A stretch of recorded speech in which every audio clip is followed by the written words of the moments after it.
Ich bin der Patrick Gottschalk, arbeite bei Infraserve Höchst im Bereich Kommunikation und Marketing. Habe da das Team online. Und die Infraserve, die ist Standortbetreiber vom Industriepark Höchst. Ist ein zukunftsorientierter, innovativer Chemie- und Pharma-Standort im Herzen von Europa, sag ich immer, bei der Eintracht in Frankfurt. Und wir sorgen quasi dafür als Infraserve, dass wir bestmögliche Rahmenbedingungen schaffen, Infrastruktur mit unseren Dienstleistungen, dass die Unternehmen dort, um knapp 90, sich auf ihr Kerngeschäft, zum Beispiel die Produktion, konzentrieren können.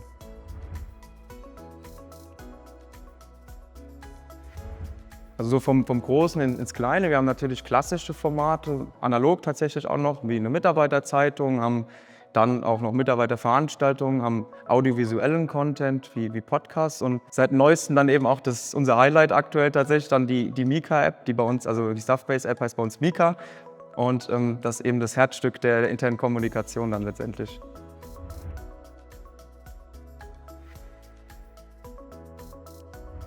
Tatsächlich haben wir so ein bisschen die technischen Möglichkeiten von Staffbase und so ein bisschen auch unsere Strategie genutzt und haben einen eigenen Bereich geschaffen. Der heißt Infragram, ist so ein bisschen angelehnt an Instagram und dort können die Mitarbeitenden Beiträge posten. Man kann so ein bisschen hinter die Kulissen der Arbeit, Projekte, aber auch einfach beim täglichen Doing Einblicke bekommen. Und das ist tatsächlich das, was am besten funktioniert, weil man einfach so voll viel mitbekommt und die Interaktion, das Engagement einfach dort stattfindet. Und das ist so ein bisschen das Herzstück der Plattform auch schon geworden.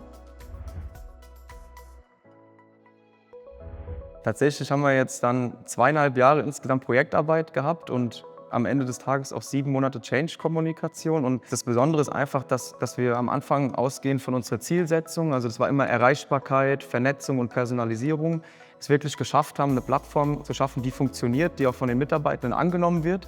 Und das ist eigentlich so das Besondere, dass man eben ausgehend von der Zielsetzung, den Treibern jetzt sieht, dass es auch dann funktioniert.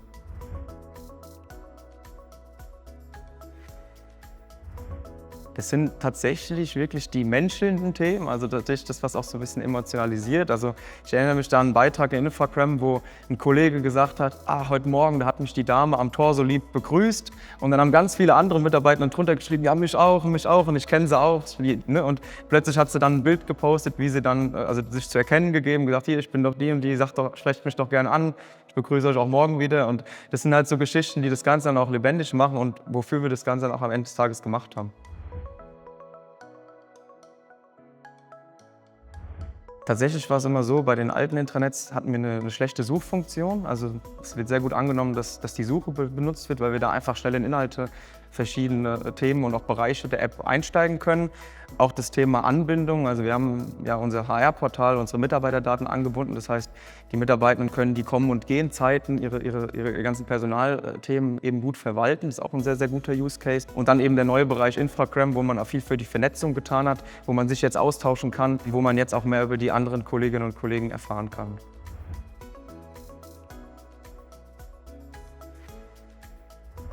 Auf jeden Fall der Punkt Erreichbarkeit. Wir sind jetzt viel, viel schneller, den Zugang von Informationen zu liefern. Das Ganze ist intuitiv, das heißt, das ist auch für jeden bedienbar. Das war uns ganz wichtig, weil wir ja verschiedene Zielgruppen haben. Wir sind ja so aufgestellt, dass wir viele Mitarbeitende auch in Betrieben haben, die gar nicht so technisch affin möglicherweise sind, auch gar nicht die Chance haben, immer am PC zu sitzen. Und es war wichtig, dass die App möglichst intuitiv ist und dann eben auch als Vorteil, dass sie so viele Schnittstellen aufweist, weil wir können tatsächlich unsere SharePoints, die wir ja vorhatten, aber auch die HR-Themen, aber auch andere Dritt-Apps alle anbinden und somit müssen wir auf nichts verzichten, wir haben alles in einer App.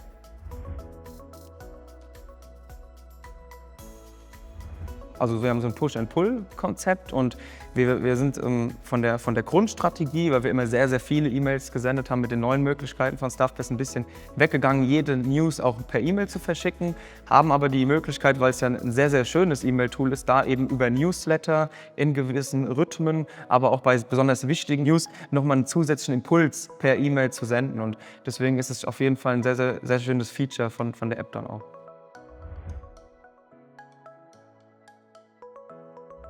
Ist eigentlich der perfekte Mix, sage ich immer, weil wir haben Wir haben die Sachen, die die Mitarbeitenden schon kennen von früher, die einfach mit denen sie auch die letzten Jahre gewachsen ist, so diese interne Kommunikation auch bei uns. Dann haben wir die neuen, die dann auch gerade die junge Zielgruppe ansprechen und wir haben eben die Möglichkeit, über die verschiedenen Kommunikationsfeatures wie die Push-Benachrichtigung, die E-Mail-Benachrichtigung, aber auch die Abo-Funktion, die wir mit Kanälen und sowas ermöglichen können, wirklich ein hohes Maß an Personalisierung zu ermöglichen und das ist eigentlich genau das, wo wir auch dann hin wollten.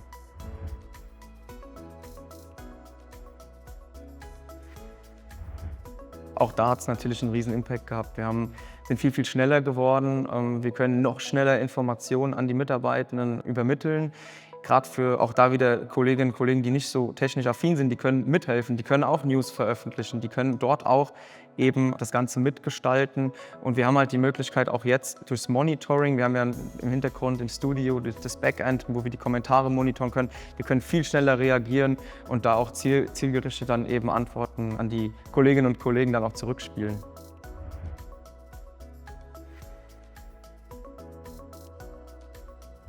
Am Anfang tatsächlich eine Strategie machen, die Zielgruppen genau anvisieren und dann Multiplikatoren suchen. Also das war wirklich so ein bisschen ein Schlüssel dann auch zum Erfolg, auch bei Infragram, zu schauen, wer ist in der Zielgruppe, wen kann man nutzen, um da auch eben Inhalte und auch Themen zu multiplizieren und dort dann tatsächlich eben die Kolleginnen und Kollegen nutzen, authentische Beiträge machen. Auch da muss die Mischung stimmen. Wir sind am Anfang zum Beispiel rangegangen, da gab es sehr viele GIFs, sehr viele Memes und dann war es so, dass so gerade die ältere Generation gesagt hat, was ist denn das jetzt? Ne? Und dann haben wir aber irgendwann uns sehr gut eingegroovt und jetzt ist für jeden was dabei und das ist so ein bisschen der Tipp, also nutzt die Multiplikatoren, findet den richtigen Mix und dann wird es super.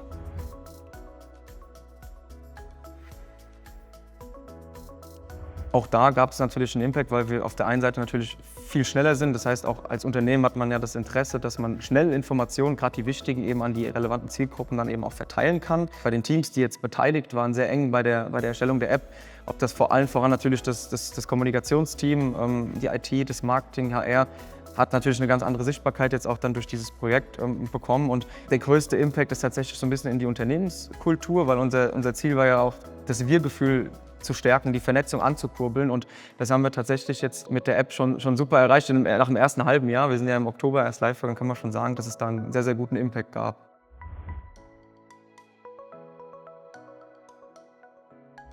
Tatsächlich aktuell gar nicht mehr so stark. Also die IT wird größtenteils dann involviert, wenn wir Schnittstellen haben, wenn wir Themen haben, wo wir neue Funktionen an Staffbase anbinden wollen, wo wir Dritttools anbinden wollen. Das war auch beim Onboarding so. Da haben wir die IT mit hinzugezogen. Ansonsten ist es eigentlich ein Selbstläufer, weil wir größtenteils gar keine Probleme haben und alles andere eben auch aus der Fachabteilung dann regeln können.